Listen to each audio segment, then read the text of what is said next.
Hello friends, today I'm going to show you how I make shaker cards. This was requested by a couple of you in my Q&A and also another time as well, I believe. So I am making some shaker cards to go in the two Bible/scripture theme journals that I'm making this week. And so I thought I would just bring you along for this. These are not quite as colorful as some of the ones that I've made in the past, but the process obviously is still the same. So for these, because there are themes throughout the Bible of branches and pruning and trees and things like that, I thought I would use some of these pages from my Better Homes and Gardens garden. I think it's called the New Garden book, and I've made a journal out of the cover, so I've taken all the pages out and I just use these for things like this. So this is just a little blue square that's the perfect size. It's a little wide, so I may trim it at the top, but this is the size I typically like to make shaker cards. So let's go ahead and trim. Let's make sure you can see here. Let's go ahead and trim to make this the exact size that we want our shaker card to be.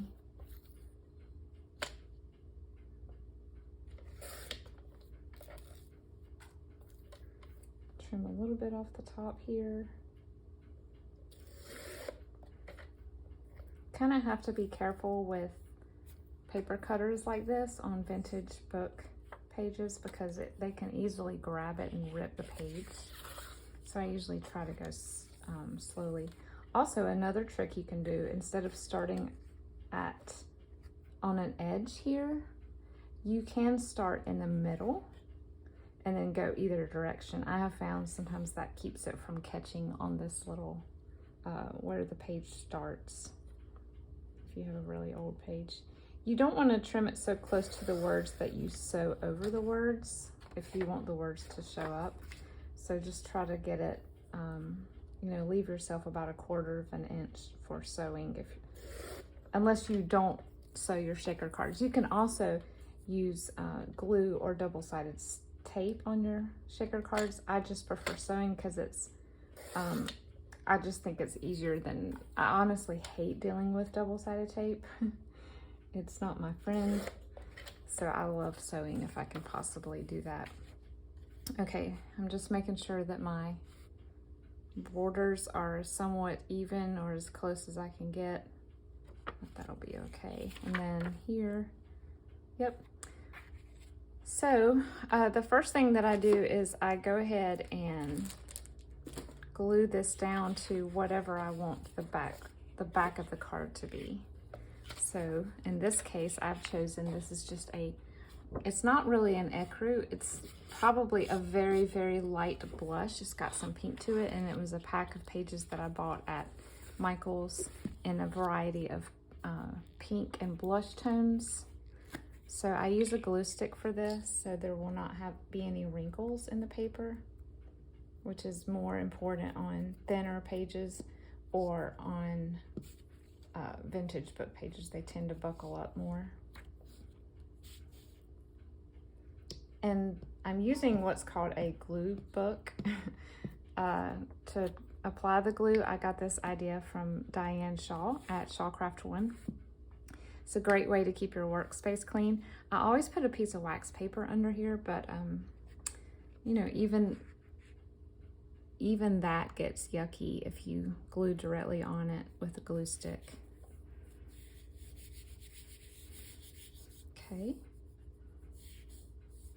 that one is on, and now let's do this one.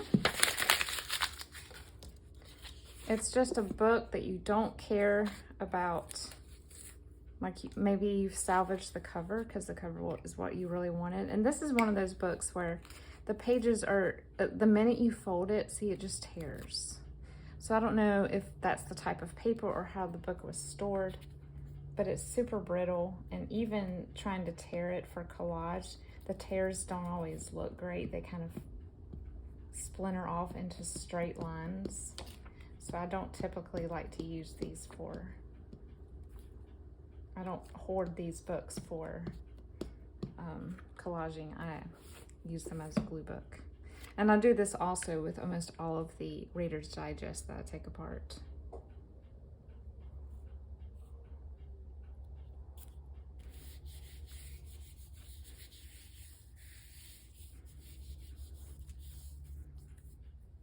Okay.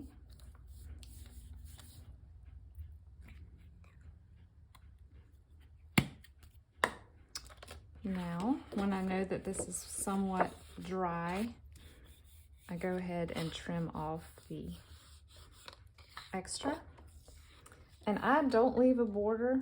I like it to be kind of like an endless pool, like just go to the straight edge. But some people may prefer to leave a border, and that's totally fine as well. Now, if you've watched my flip throughs, you know that sometimes instead of just a plain rectangular image that I use for a shaker card, sometimes I'll do something like, I'll go to KB and Friends and I'll pick up one of the digitals that she has of a, I know she did this for Christmas and Easter. It's like a, almost like faux packaging, and it looks like a box of ornaments. And then it has the little cutout where you would normally see acetate, and then you can see what's inside the package. So sometimes I'll do that, and I will, you know, be more diligent about cutting around that when I fussy cut the cardstock, and then I'll put the acetate on top of that, very carefully gluing it to that. Try not to get glue on the acetate, which is sometimes a challenge, but that just gives a little more shaped, fun shaker card. But and I may do a tutorial on that as well. But for this, we are just going to do plain rectangular. Okay, so now that I have these backed with cardstock and trimmed around the outside, this is when I bring in the acetate. So this is just clear acetate sheets. I got these at Michael's a couple, maybe 3 years ago, and I don't know if they still carry them. These were on clearance when I got them. That doesn't mean that they are discontinued, but I haven't seen them in a while. So, but you can get these at pretty much any craft store, I think. And also, if you don't want to spend money on acetate, you can also keep any acetate that you have in packaging, like on a pasta box that has a little window, or a toy that has a window. Before you throw the box away, clip that acetate out and keep it, and you will be able to have a lot of them for a lot of acetate stock when you want to make a shaker card. Now, if you'll notice, the one I pulled out was already cut, and it's super clear. It's very hard to keep the dust off of these. That is a challenge that's just ongoing, but fingerprints as well. But when these first come out of the pack, you'll see, I don't know if you can see it on camera, it is a little bit, there's a little bit of a lip here. That is a clear sheet that you take off. I didn't know that when I first bought this. And so that's just sort of a scratch protector. That when you start a new sheet, you may need to look to make sure you don't have one of those on, so you can pull that off. Okay, so this is a little trickier than the paper because acetate tends to want to slide around. I try to see the best way that I can use a sheet without too much waste, just because it is precious, because it costs, you know, I think this pack costs $10, not on clearance, and I think I paid $5 for, what, 20 sheets? 12 sheets. So it's not the cheapest thing. You want to try to be mindful of that when you're cutting.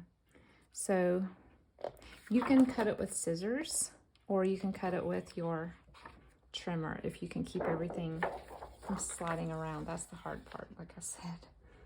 And you'll find that it's just as hard when you're sewing it too, to try to keep it where it's supposed to be. got it on the paper still. And it's okay to make it a little bit bigger than your cardstock, just to give you that wiggle room in case it were to shift. That way you will not have a gap when you start trying to fill it with glitter, and then all of a sudden you have glitter all over the floor.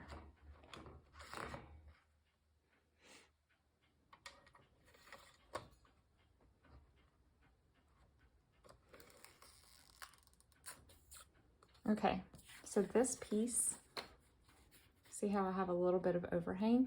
That's totally fine. We can trim that off at the end. Just want to make sure that it covers the whole image. Now let's do the other one.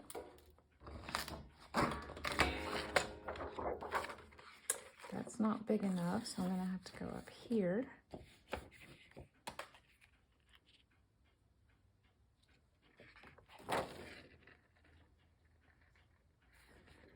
Okay, see there's a little bit of a, where I had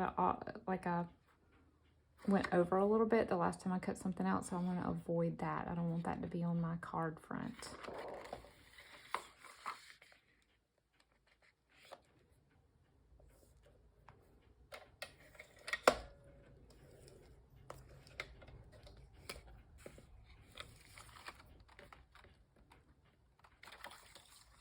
It's really hard to see it because it's transparent. I think I'm grabbing it, but I'm not.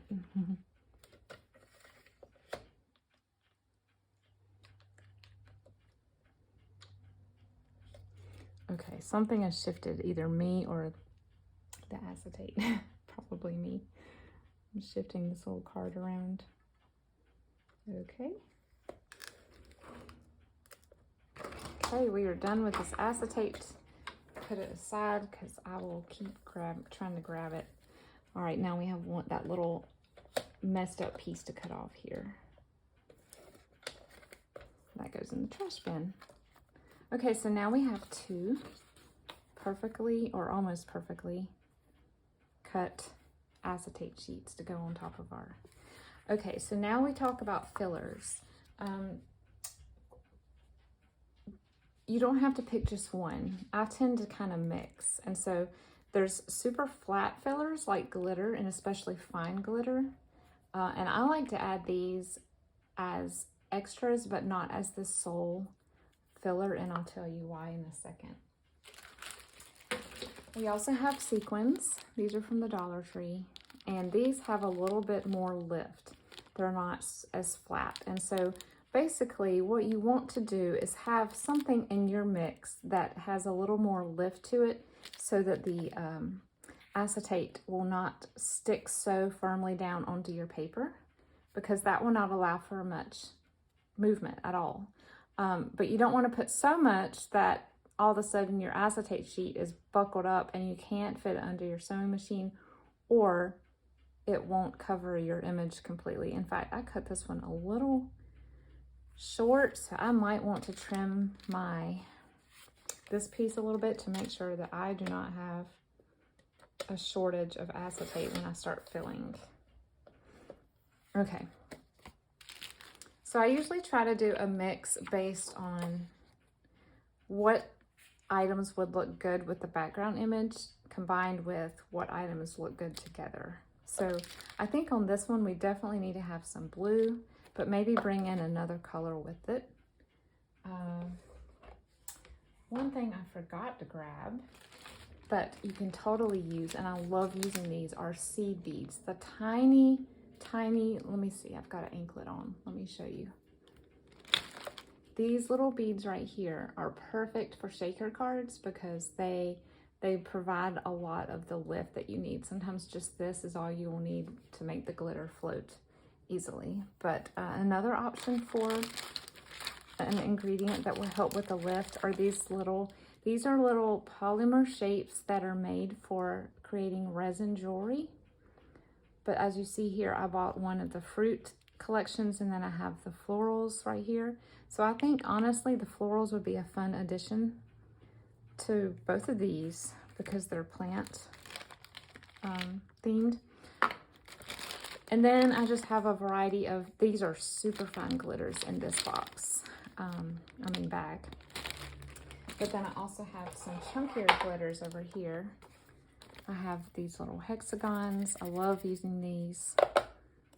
I have this. It's more of like foil shreds. I got these at Michael's. Specialty polyester glitter. I thought these looked super 60s, so I got those. And then here is a chunkier glitter in a blue. This is tiny little, almost like confetti, like long cylinders. Here we have some more hexagons that are tiny and they're red. And then some more chunky yellow. And this is a super fun one. I love using this one in like images that are like nighttime or, you know, the moon and stuff. These are little iridescent white stars. And then I have more gold sequins, a big bottle of chunky silver, and then I have more Dollar Tree. These are hexagons in green and white and red. There's some seed beads down here. I see them. This is just a mix, and I don't even remember where I got this mix, but it's a little sequin and seed bead mix. And I think there's tiny buttons in there too. That's another option. And then here's some chunky white iridescent. So what I like to do before I head over to the sewing machine is go ahead and pick the items that I will be dumping in. So let's open this floral one.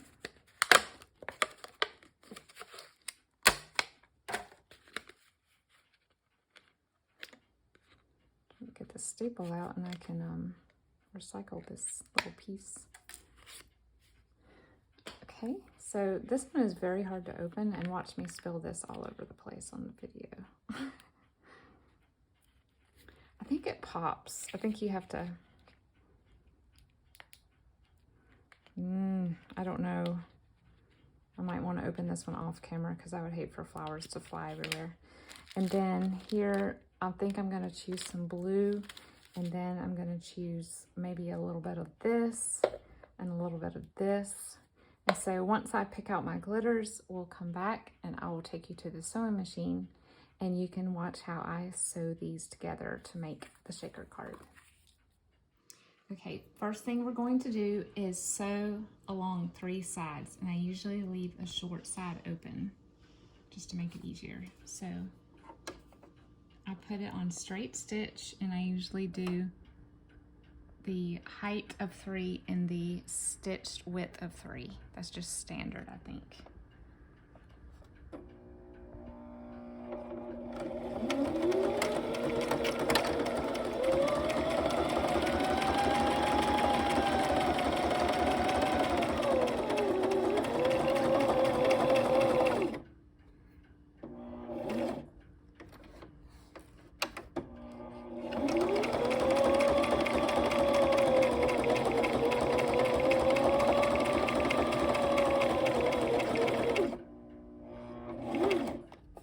You just kind of want to keep the acetate as flat as you can so it won't bow the card up.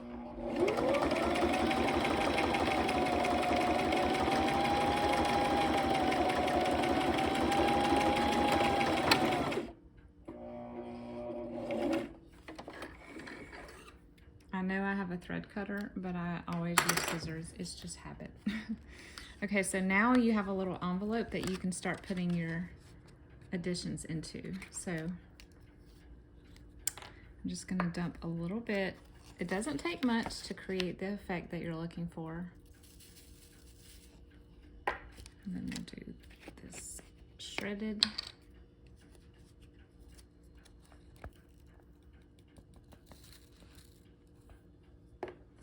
And then I think we'll choose some blue and green flowers. These are very weird feeling. They're kind of rubbery.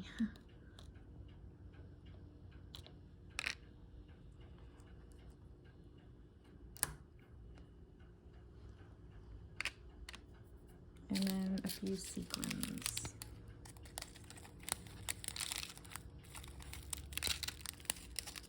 All right, so once we have everything in there, we kind of make sure it's what we are looking for. I think it needs a little bit more. This is a bigger shaker card.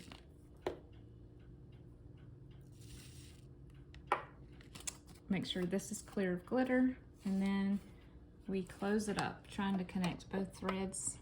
And I always go backward at each end.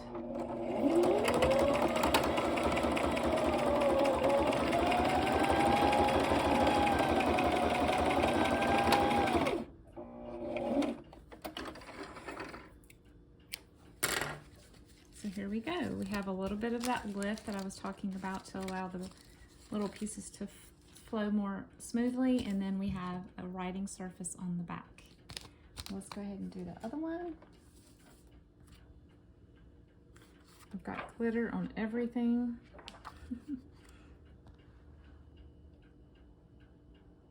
Okay. I chose green thread for this, but it's really a matter of taste, just as all of these other colors are.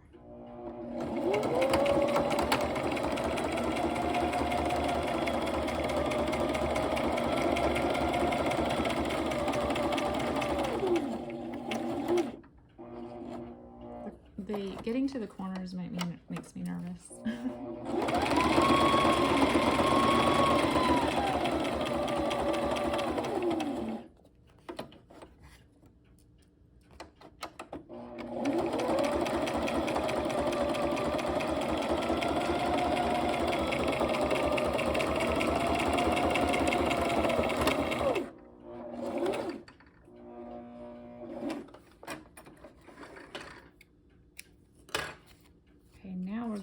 Gold and green.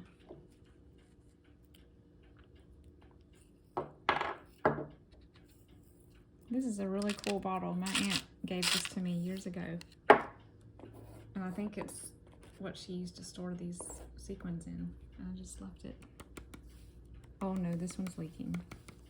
That's where the culprit is.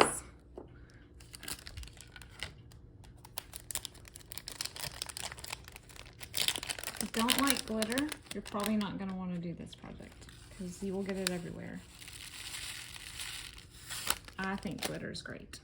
I know I'm probably in the minority. Let's do some purple and green.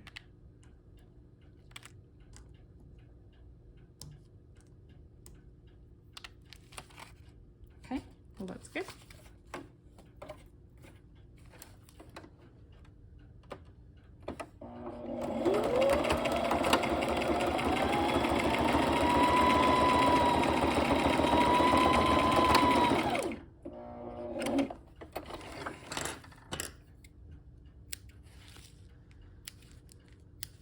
All right, we have 2 shaker cards.